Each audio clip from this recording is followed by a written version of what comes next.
Ain't them bodies saints. It's not ain't them body saints. It's ain't them bodies saints. Is it with a TH or a D? Them, yeah, it's a TH. TH? All right. Yeah, let's go this way. He's taken her under his wing, and they become small-time bank robbers, thieves in some way. Well, weren't they already thieves, though? Wasn't that like, there was like the local crime family, kind of? And there's a small town, so the family consisted of like 4 people.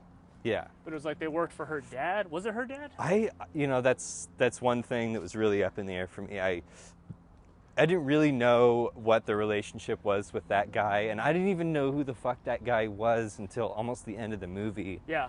They get caught, and he takes the blame, so she gets off the hook. She goes home. Because she shot a police officer. She shot a police officer. Mm-hmm. He said it was himself. Was it, oh, I thought it was because one of the other guys, like there was 3 of them, and one of them died. I figured they blamed the shooting the police officer on the 3rd guy. Oh, yeah. That's what I'd have done. Yeah. That would be that would make sense. Or they're just really dumb criminals. But I'm going to go with whatever. So he escapes prison, and there's a cop who's been kind of slowly edging his way into her life. Mm-hmm. What did you think about the beginning of the movie? Oh, it's fantastic.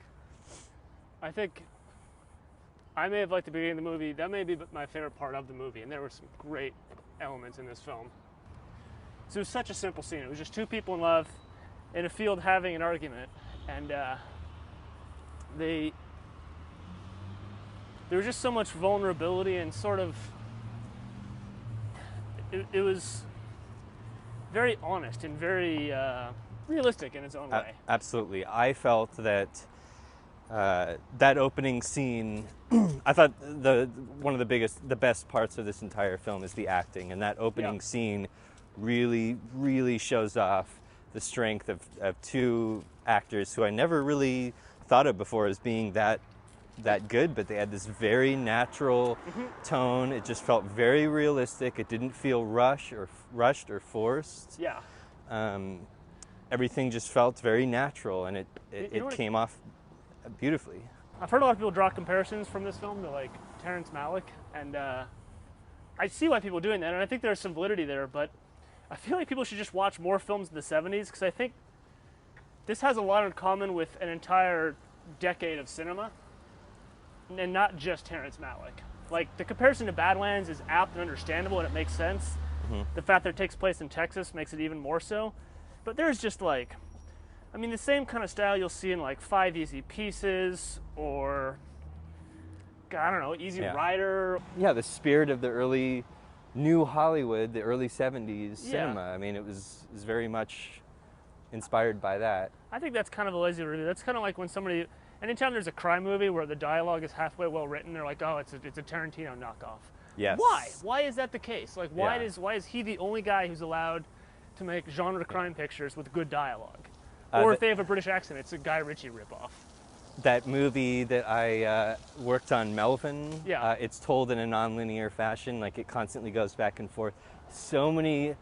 I read so many reviews where people were saying, oh, it's just like Pulp Fiction. Like, no, it's nothing like, it's a fucking zombie movie. It's nothing like Pulp Fiction.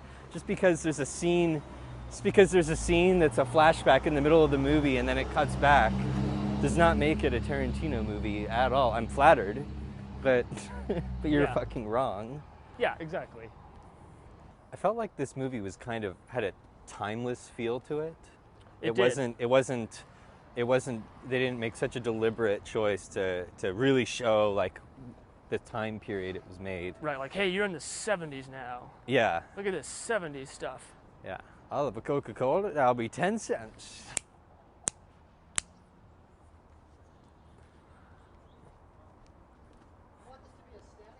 Yeah, you probably don't want to follow us. Just have us walk through the frame. Let us enter and exit the frame. Hold for dog pooping. God, that's nice. Man, the light out here is just perfect tonight. I know. I think it's just golden.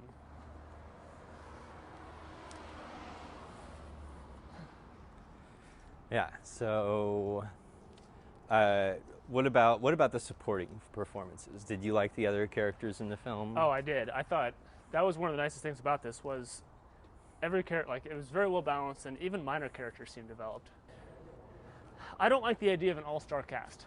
I don't like it. That's not to say I don't want to have some sort of star in a cast, but I like the idea of, okay, so maybe 2 of the actors in this movie are big, and the rest of them are unknowns. And we're going to take these people that you've never seen before, or maybe you've seen in like a small, like short film, and we're going to give them a shot.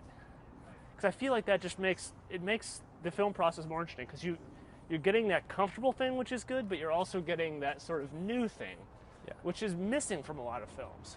The first scene was amazing, but I didn't feel like they established enough of their relationship before he went to jail, because I really like how it was done in that non-linear, Terrence Malick-y sort of way. That was really nice to look at and everything. But the problem with that is, if that's not a consistent part of your movie, and then your characters aren't going to...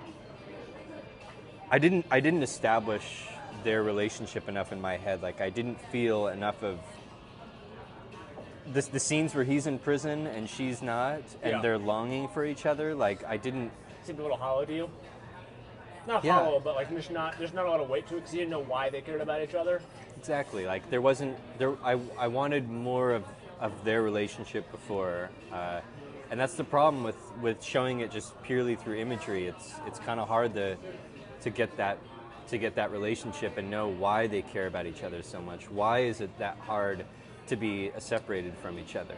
I mean, that's the whole crux of the film is their relationship and how they're inseparable. And with only one scene of dialogue, maybe 2 scenes of dialogue and a lot of images before that, it just wasn't enough for me to really invest in that relationship.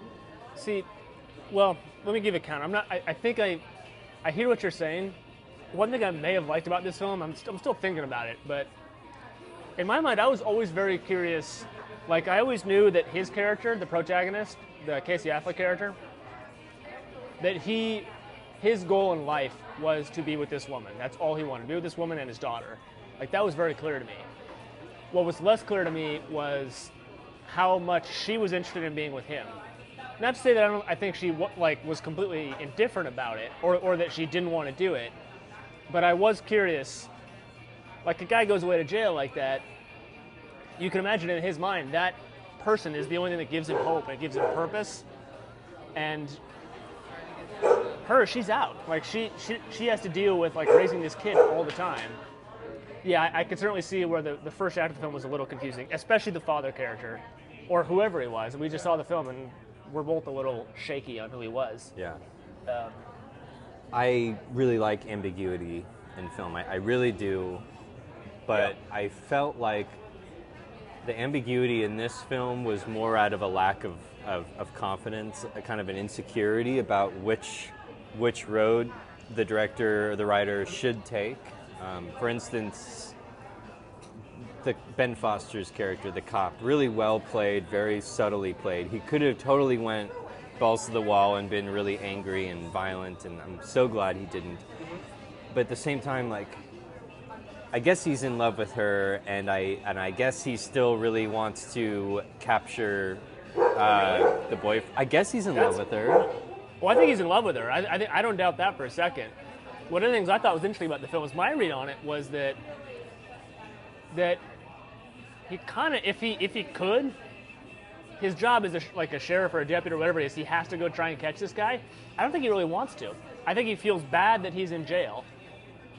I don't think he feels like he did something wrong, but I don't think the sheriff character held any animosity towards either of these characters, despite being shot by one of them.